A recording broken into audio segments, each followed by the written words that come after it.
What's your level of interest, 1 being the lowest, 10 being the highest, when it comes to regular season NBA?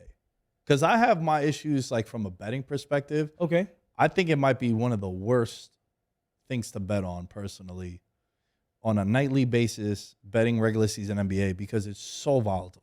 Yes. 4th game in 5 days, right? Yeah, they've eliminated those for the most part, but there is like one stretch that every team Everyone has to go through. 3 games in 4 nights, back-to-backs on the road, shit like that. And it's hard, bro, because, dude, not like last week or the week before, I think Embiid got ruled out after like the apps locked, right? So it was like 7:09 Eastern time. Yeah. And He's they not say, gonna play. yeah, he's not gonna play tonight. And you're like, yo, bro, I just laid juice on the Sixers, and fuck, I just punted away my money. Or now it's gonna be more of a struggle where they were a 18-point favorite. Now they're a 7-point favorite. Yeah, they're still expected to win, but or maybe you took his props, and then that opens up a whole nother can of worms when you're looking at the betting aspect of it with the NBA. Because if you know for a fact that Embiid is gonna sit, you're not laying that money. You're not laying that money, but maybe you're looking at, maybe Tobias Harris now gets a couple more extra rebounds. Of course, or points. Or points, yeah. Right? Maybe now the backup center, he had a 4.5 rebounds. Now it's probably going to go to 8.5, but I took it at 4.5. So it's a whole different can of worms that get opened up in the regular season. I love betting NBA playoffs. I do amazing in NBA playoffs. Yeah. Because there's matchups. It's matchups, and also it's, for a fact, Giannis is playing 46 minutes if needed. Right? Yeah, that's right. There's no minute, unless it's a blowout. Bro, I'm putting my 5 guys out there. We're doing 8-man rotations. Some like 7. The D'Antoni era, bro, 7-man rotations. And it's a little bit easier to predict. It's still difficult. Don't get it twisted. But it's way easier to handicap in the playoffs because there's a smaller sample size of games. Everyone's on a similar footing. Like, everyone has similar rest. Right. You know what I mean? It's not like, we had to travel. Everyone had to travel. We're coming from Utah. Now we're in Miami. Nah, it's like, we're all in Milwaukee for 4 days or whatever it might be. That's right. So what would you say your level of interest in regular season basketball is? Honestly, probably a 4. Obviously you tune in for your marquee games, your rivalry games or your stars. So Ja Morant's playing over here, I'll tune in. Zion is playing Ja or playing another young star, I'll tune in. My Wizards, we're just so bad, man. Like and then it's not even so bad. I was on my guy Casey Powell's podcast, Knicks Fan TV, and we went to college together. He's a Knicks fan, and he was asking me about the Wizards, and I was like, we are consistently inconsistent. Mm-hmm. That is what we are most consistent at. I don't know what we're gonna be tonight. We could beat the number 1 seeded team, or we could lose to the 12th team. The world is our oyster. That's basically what it is. So for a Wizards fan, it's hard for me to watch. Like, I'll watch the Caps every opportunity I have. Like, if the Capitals are playing and I have any, even if I'm driving Lyft, the Caps is on the radio. like I'm there. You know what I'm saying? But as far as the Wizards, it's iffy. And then the rest of the league, same way. It's bad basketball for me. I've coached for almost 20 years now. I coached Anthony Bennett. I coached Kelly Oubre. I coached these guys that went on to the league. And for me, it's hard to watch basketball because it is horrendous basketball. Like, whether it's blown calls, we'll talk about blown calls, or whether it's just we don't run anything. We don't run any sets. Like, basketball now is ISO. You shoot, we shoot. Whoever makes the most at the end, that's who wins. But, there is no defense. Like, defensive principles are dead. You know what I'm saying? Like, it's just bad basketball. So it's very hard for me to watch it as a lover of the game.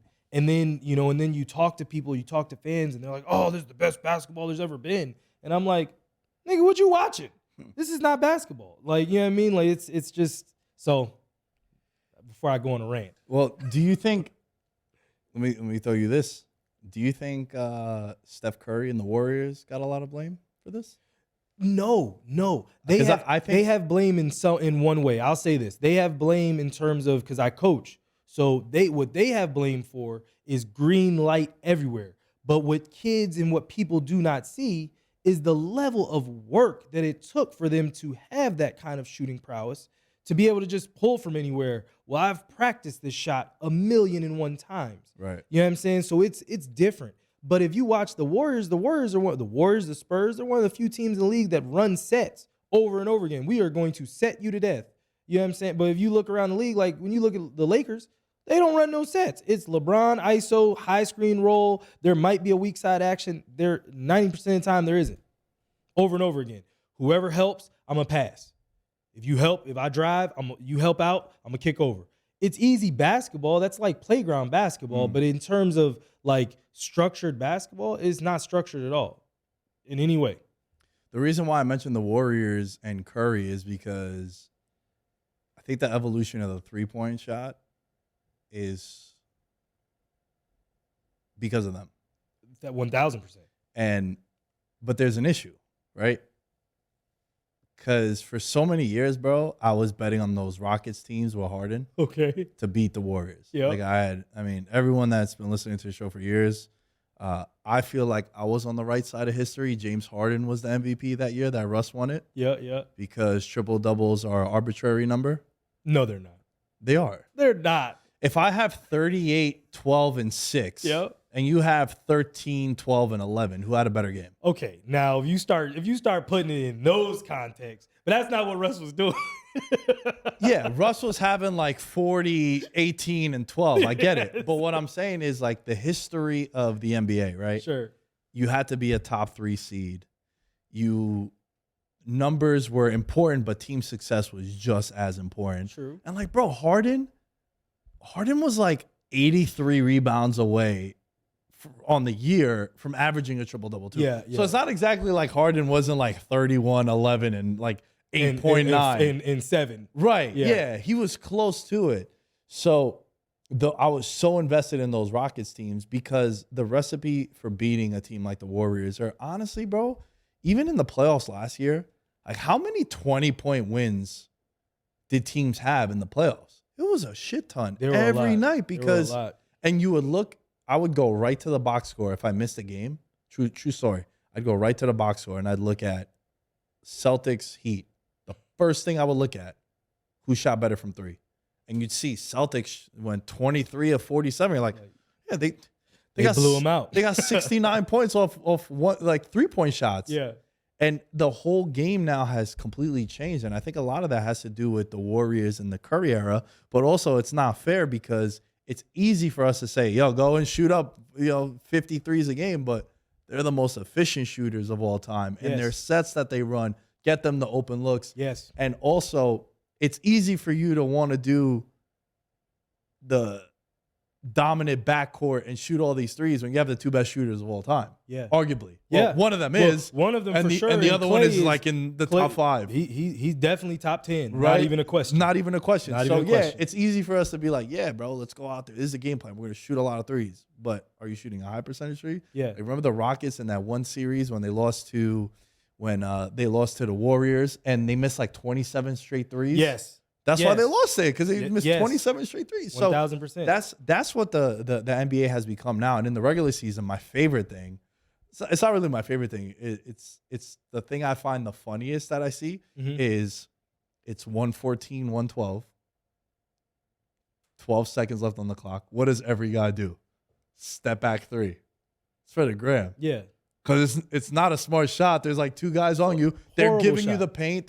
Someone else is open at the elbow in order for you to just, drive it to the lane and tie the game, send it to overtime. And but what is that?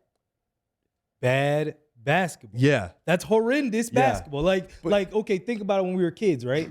Every coach would be like, you would have to run until you threw up after this game, after that decision. You know what I'm saying? Like, that's my issue with basketball now is like, we didn't really lose the game. We shot ourselves out of the game. Like we took back. We had 7 straight horrendous possessions. They came down, scored 3 out of the 7 times. That's how the lead happened. Like we were in the game, and then y'all went brain neutral, and they got to the cup. It's not that hard to figure out. You know what I mean? But like teams, to your point, teams wanted to create the new Splash Brothers with whomever, but those guys weren't Steph and Clay. They just weren't. It's easy for you to want to do that, but when you don't have those assets, you can't. Yeah. But on the flip side too, bro, I was talking about all the 20-point blowouts. Yeah. There were also a lot of games, and you see it on a nightly basis too, where, dude, if I see a team down 20, I don't think it's over anymore. Like in the past, it used to be a wrap. Right? It like, was 20 is like you're down 20, game's bro. over. Duncan, Ginobili, we're sitting you the rest of the time, right? LeBron, chill. We got Miami tomorrow. It's a big game for you. Too funny. But now it's like, you're down 20 in the third quarter. Yeah, I go on a 12-0 run in 45 seconds because I just go crazy from three or something. Then it's a game again. So it's weird, man. To me, I think my level of interest in the NBA regular season is it's around a 4 until this time of year. Okay.